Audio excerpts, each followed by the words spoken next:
Let's go to New York and speak with our correspondent Sherwin Bryce-Pease, who's been monitoring events for us closely. Well, Sherwin, it's good to have you with us now. So fresh polls coming over the last 24 hours confirming that we've seen for the last number of weeks Biden with a big lead nationally, but also in the swing states that matter the most in this election. What are the numbers telling us with just one more day before the election?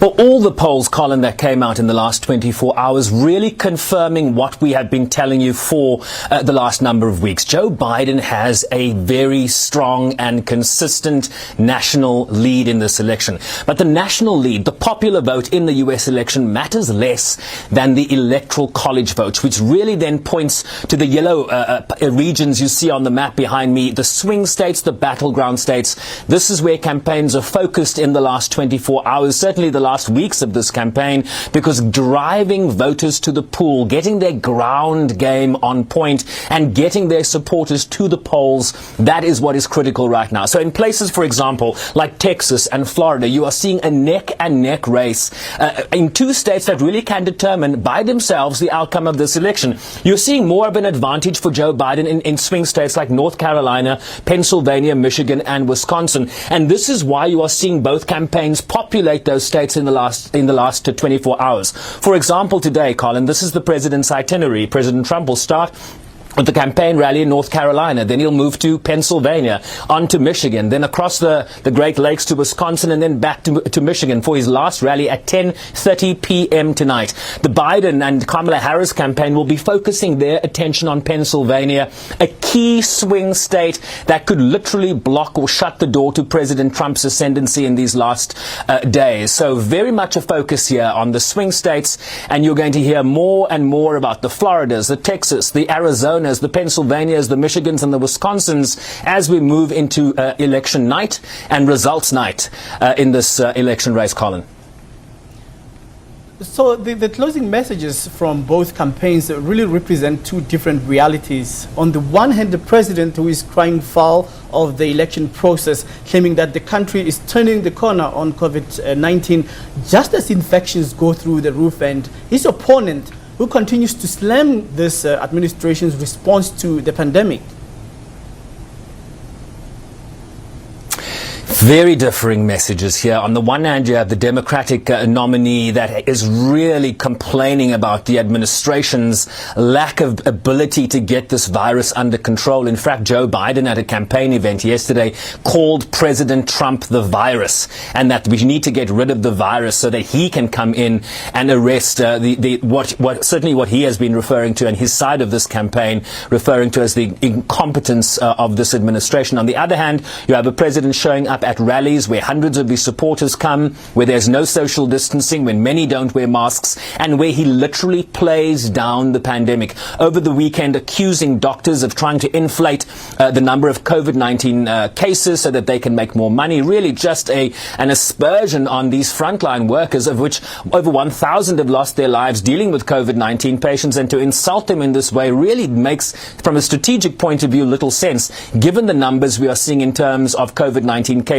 reaching close to 100,000 per day this past weekend. So as the surge in COVID-19 cases is splurging and going very high, you are seeing the president try to downplay this, including at his rally last night, where he was talking about firing the top epidemiologist in this country, Dr. Anthony Fauci. In addition to that, the president, Colin, continues to cast aspersions over the integrity of this election. We are seeing a surge in mail-in ballots. The president questioning why we will not perhaps know the election result on election night.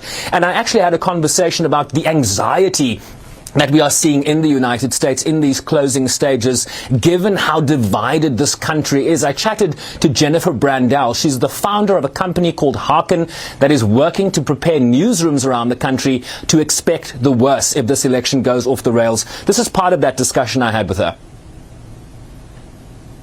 There are are powder kegs everywhere and matches being flicked in every direction. So there's misinformation and disinformation, which has been with us for a long time, but will be highly leveraged by bad actors in the coming weeks.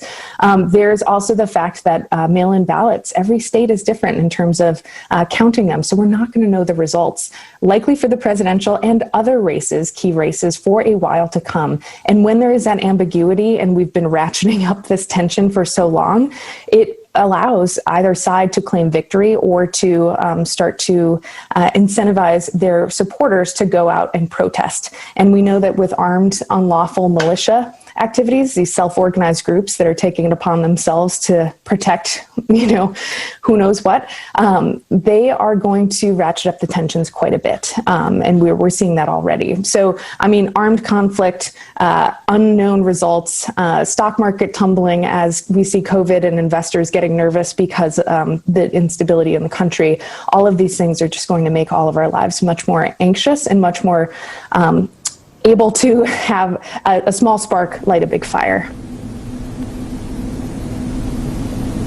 And Colin, here's a scene you don't often see leading up to a U.S. election. Storefronts in New York City, in Washington, D.C., in Chicago, in Philadelphia, in Los Angeles, and many other big centers around this country. They are boarding up with plywood, their storefront windows. Great deal of concern around this country about post-election violence. And of course, as you heard Jennifer Brandel speak there about, throwing fuel on the fire here, political leaders who are casting aspersions and creating doubt over an election process before the votes have started being tabulated. A great deal of concern and anxiety in the United States today.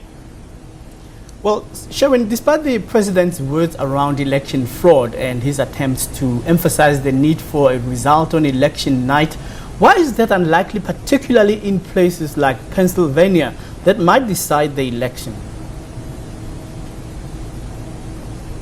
Right, we talk a lot about Pennsylvania, one of the key swing states in this election. What's happened for the first time in many states, Pennsylvania being one example, is they are allowing mail-in ballots without a reason for the very first time. So what you've seen as a result of this pandemic is a surge in mail-in and absentee voting in places like Pennsylvania that perhaps did not have the capacity to deal with an influx and the surge. We are seeing millions of ballots in the state coming in through that process. And what the election law in the state of Pennsylvania tells us is that election officials cannot open those envelopes that have arrived at election precincts around that state. They're not allowed to open them until election day, 7 a.m., when the polls open tomorrow. So what that's going to entail is people having to first open envelopes and pile up the ballots before they can actually start counting them. And if it's millions of ballots, that's going to take a lot of time. So the big concern in a place like Pennsylvania is that you will not get an election result. You might get some indications as to, the trends,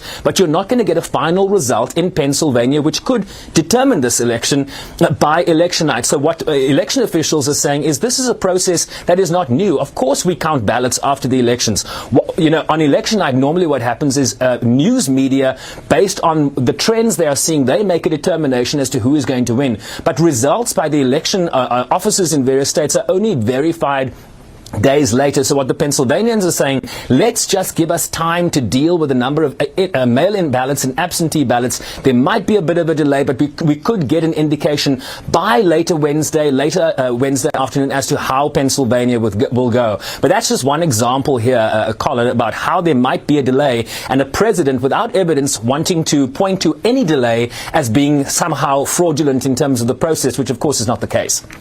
Right. So we hear some big names in the entertainment industry will be joining the Democrats at their campaign stops.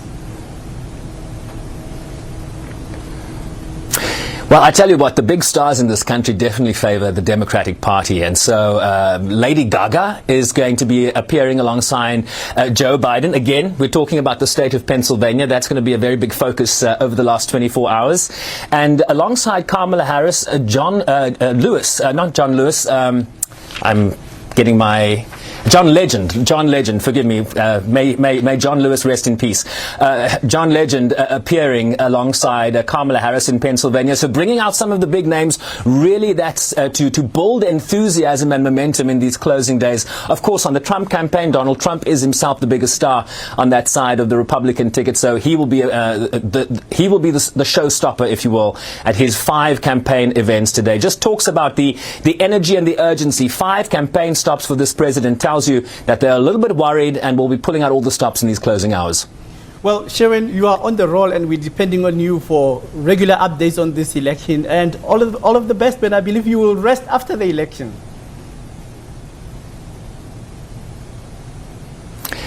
I missed that last bit, Colin, if you could just repeat.